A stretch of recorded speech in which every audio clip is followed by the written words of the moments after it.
Hello friends, welcome to my channel knowledge Guruji. इस video में मैं आपको एरिया क्षेत्रफल के बारे में कुछ इम्पोर्टेंट चीज़ें बताऊंगा।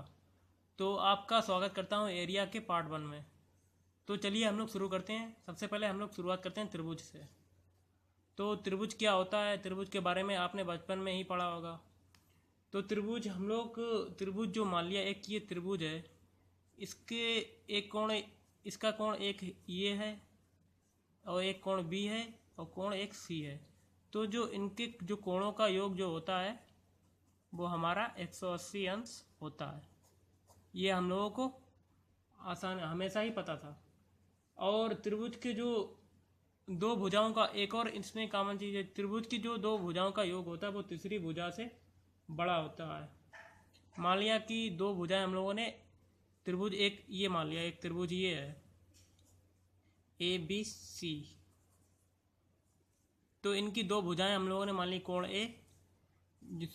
दो भुजाएं ए मान ली, एक दूसरी भुजा हम लोगों ने एक भुजा हम लोगों ने ए बी मानी, दूसरी भुजा बी सी मानी। तो इनका जो योग होता है तीसरी भुजा जो आ रही है ए सी से बड़ा होता है। आई होप आपको ये कॉन्सेप्ट समझ में आया होगा, ये तरीका समझ में आया होगा। तो चलिए हम लोग चलते हैं समकोण त्रिभुज की ओर।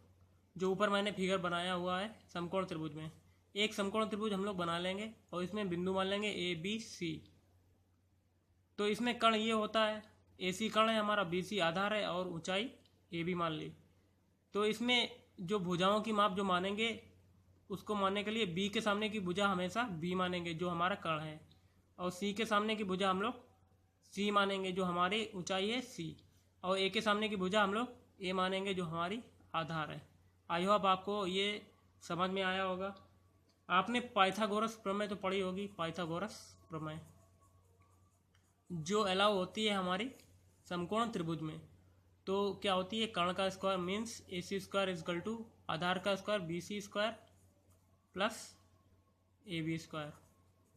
ये आपको हमेशा पता होगा। आई होप आपको ये समझ में आया होगा। तो चलिए हम लोग चलते हैं समकोण त्रिभुज का जो क्षेत्रफल होता है उसको निकालने का तरीका बताते हैं आपको। तो समकोण त्रिभुज का क्षेत्रफल कैसे निकालते हैं, तो हमने एक डायग्राम बना लिया है त्रिभुज समकोण त्रिभुज ABC, जिनकी बजाय हम लोगों ने ABC मान ली। तो समकोण त्रिभुज का जो क्षेत्रफल का फार्मूला होता है उसको हम लोग लिखेंगे 1/2 इंटू आधार इंटू ऊंचाई। तो इसमें ए 1/2 इसको लिख लेंगे, आधार हमने कितना माना A, ऊंचाई कितनी मानी है B, तो आ गया हमारा 1/2 A into B. I hope आपको ये त्रिभुज निकालना समझ में आ गया होगा। अब हम लोग इसका परिमाप निकाल लेते हैं। इसका परिमाप कैसे निकाला जाता है, तो परिमाप को हम लोग P से डिनोट कर लेते हैं। जो त्रिभुज की जो तीनों भुजाओं का योग होता है A प्लस बी प्लस सी जो मानी है वही हमारा परिमाप कहलाता है। तो आई होप आपको परिमाप निकालना भी आ गया होगा। तो चलिए हम लोग चलते हैं समबाहु त्रिभुज की ओर। समबाहु त्रिभुज क्या होता है इसके बारे में पूरा डिटेल में आपको मैं बताऊंगा इस वीडियो में। तो दोस्तों अगला जो हमारा आता है समबाहु त्रिभुज। तो समबाहु त्रिभुज का मैंने एक फिगर बनाया हुआ, एक त्रिभुज बना लिया और प्रत्येक कोण 60 अंश ले लिया, भुजाएं पूरी बराबर कर ली। तो समबाहु त्रिभुज की खासियत होती है इसमें प्रत्येक कोण जो होता है बराबर होता है, कोण बराबर होते हैं, सारी भुजाएं बराबर होती हैं। मीन्स ए बराबर ए, इनकी तीनों भुजाएं बराबर होंगी, और जो प्रत्येक कोण होता है वो 60 अंश होता है। आई होप आपको ये समझ में आया होगा। अब हम लोग निकालते हैं समबाहु त्रिभुज का क्षेत्रफल कैसे निकाला जाता है। तो समबाहु त्रिभुज का क्षेत्रफल क्या होता है, समबाहु त्रिभुज का क्षेत्रफल का फार्मूला आपको पता होगा, आई होप। तो समबाहु त्रिभुज का जो क्षेत्रफल होता है √3/4 इंटू भुजा स्क्वायर। तो इसमें भुजा दी गई है A, तो इसमें भुजाएं तीनों बराबर हैं, तो इसमें √3/4 इंटू A का होल स्क्वायर, ये समबाहु त्रिभुज का क्षेत्रफल होता है। और इसका परिमाप क्या होता है, परिमाप होता है इसका भुजा इंटू 3। तो इसकी भुजा क्या है A, तो 3 इंटू A हो जाएगा। आई होप आपको समबाहु त्रिभुज के बारे में पूरी नॉलेज हो गई होगी। तो चलिए एक त्रिभुज के बारे में कुछ नोट डाउन आप कर लीजिए, जो त्रिभुज के बारे में बहुत ही इंपॉर्टेंट चीज़ है। तो त्रिभुज एक हमारा ऐसा भी होता है, तो मैंने समकोण त्रिभुज की तरीका ही इसमें भुजाएं मान ली। ए के सामने की भुजा ए मानी, बी के सामने की बी और सी के सामने सी।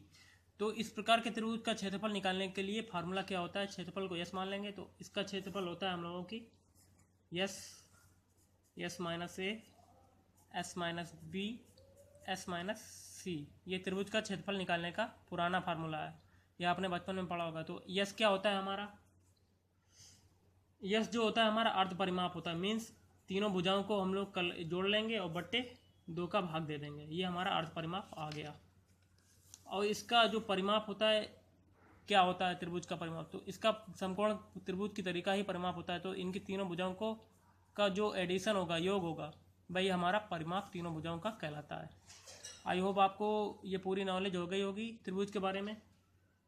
तो इस वीडियो में मैं इतना ही आपको बताता हूँ। अगले वीडियो में मैं आपको चतुर्भुज, समांतर चतुर्भुज, आयत और वर्ग के बारे में पूरा डिस्कस से ही बताऊँगा। अगर आपको ये वीडियो अच्छा लगे तो प्लीज़ मेरे चैनल को सब्सक्राइब करें और इस वीडियो को लाइक और शेयर जरूर करें अगर आपको ये पसंद आए।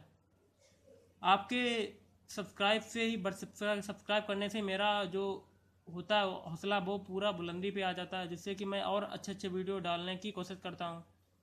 अगर आप लाइक करते हैं तो मेरा और भी हौसला बढ़ेगा, जिससे कि मैं आपको अच्छे अच्छे ट्रिक से बना के वीडियो बताऊँगा।